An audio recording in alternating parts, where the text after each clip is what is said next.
Hey guys, Quiv the Lazy Geek here, and today we're finally, I think, going to be done with this analogy that I have been stretching thinner and thinner, but hopefully it's given you a good intuition of how all of those noise sources work together. And I want to just have a quick look at light pollution now. And light pollution is a source of, it's light, right? So it just like the target that you are trying to capture. It's photons that reach your sensor. So unlike thermal noise and unlike read noise, it's not linked to your sensor itself. It's linked to the actual photons reaching your sensor. So in effect, light pollution is signal. It's unwanted signal, but it is signal nonetheless. It is not something that has been caused by your camera. And the way that I want to kind of look at light pollution, again, assume that what's falling from the sky is a mixture. There's like water and there's oil droplets falling from the sky. That would be a very pleasant shower, wouldn't it be? And we're trying to measure only the water content of that. And we'd be using exactly the same principle. We'd be taking, we'd be putting our buckets outside, we'd be exposing those to the rain that's made of both oil and water droplets for a certain amount of time, and then we'd be measuring what that is in the end. So I like to think of it as oil because that way it doesn't mix that much with water. And so we receive both oil and water into our buckets, but as anyone who has mixed oil and water as a kid in a jar to see like the two layers, we know that they don't mix that much. So we can actually separate the two and just measure the water that I received, right? So goodbye light pollution, thank you for coming, and I'll see you next time. I wish it were that simple. So again, I've stretched the analogy even more, but what's interesting with that analogy is that we can think about light pollution. If we have like more oil than we have water, it gets dodgier and dodgier in terms of separating that water from the oil and measuring just that water. And then if in each of my buckets, I have 90% oil and 10% water, then it really gets even harder and harder to separate that water. Plus, there is uncertainty about how much oil is still mixed up in the water that I extract from each of my buckets, right? We go back to uncertainty because, oil, if you take a jar with water and oil, you shake it and you wait a bit, you'll see the layer will get reconstructed, but you might still see some bubbles of oil that are stuck in the water, and we'll be measuring them together with the water when that happens. And how much of that oil do we measure as part of the water? Well, the more oil fell into our sensor, the potentially more oil we measure in our water. So the uncertainty about how much oil is mixed with our water that we are measuring is growing the more oil is falling out of the sky. And it's exactly the same with light pollution, because light pollution is photons, and so it has its own shot noise. So just like your signal that you're trying to get from the target has the shot noise that we saw, I think, 2 videos ago, the light pollution also has shot noise. And in my example, I'm really stretching the analogy, but I'm looking at the oil that has mixed with the water and that we're no longer able to separate. And but we can still separate a lot of the light pollution. Again, it's really stretching the analogy, but when I take my pictures inside PixInsights and I do processing, one of the first things I did in my previous videos was automated background extraction, or many people will do dynamic background extraction.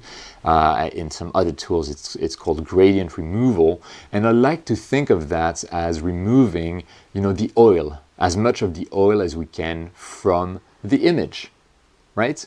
Because we're really measuring the average of that light pollution, because we are like dynamic background extraction is actually taking samples across the image. Each sample is multiple pixels. It measures the brightness of the pixels there, takes the average, and creates like a background model. And that's exactly what we're doing. We're measuring the amount of light pollution, of sky glow that's in the image, and then we're subtracting that from the image. Exactly what I would do with, if I had water in there, I would extract the oil and remove it from my image before measuring. Here we do the reverse. We measure first and we remove the oil later, but it's the same concept. The problem being that part of that oil is still remaining mixed in the water. How much is kind of random, and so we have yet another source of noise, and the shot noise of the light pollution, while we can remove the light pollution average using more or less the dynamic background extraction or gradient removal tools, the shot noise that was introduced by the light pollution is still there, and it will remain there. And that's why light pollution is such a horrible thing to work with. And light pollution, when we measure it, it's like from a bottle 1 to bottle 2, bottle 2 to bottle 3, you really have to have a lot more exposure time to overcome that signals to noise deficiency that you're getting from light pollution.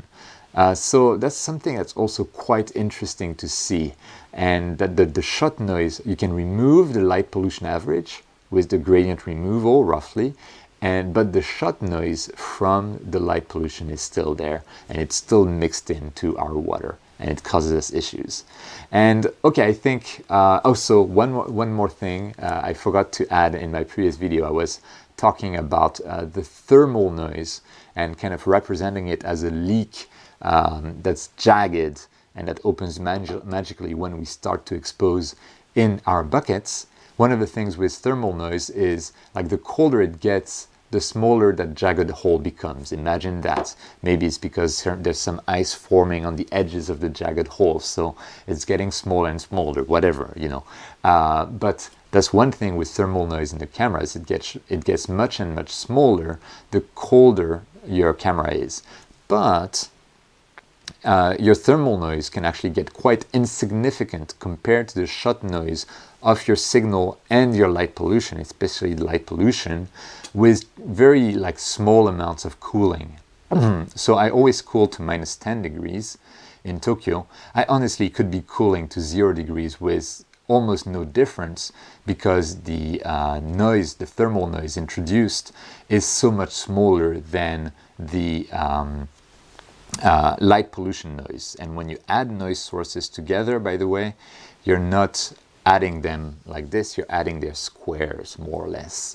And so the respective impact of each source of light pollution, each source of noise, each source of uncertainty in the image is increased by taking that square, right? So the light pollution is already overwhelming my exposures, and by taking the square, it's even overwhelming it more. So that's why thermal cooling, cooling your camera, is very important. I would never buy an uncooled camera ever again, but very often, especially if you're in a light polluted area, it doesn't really make sense to cool the sensor more than necessary. So I cool it to minus 10. I think it's too much. I've seen people to cool it to like minus 20. And yes, you'll still get marginal benefits, but they're still very marginal, just like, you know, exposing longer than the optimal exposure time. It's perfectly fine, but you don't have to. Something to remember. And actually, Robin Glover in his videos explained that in magnificently. So feel free to watch that. I'll be posting a video link to his video again. Okay, so that's one thing, again, about all those sources of noise. I'm not going to go too much more into the details. I think that was quite enough for this analogy, which again I've stretched very, very thin. But again, I hope this has been useful.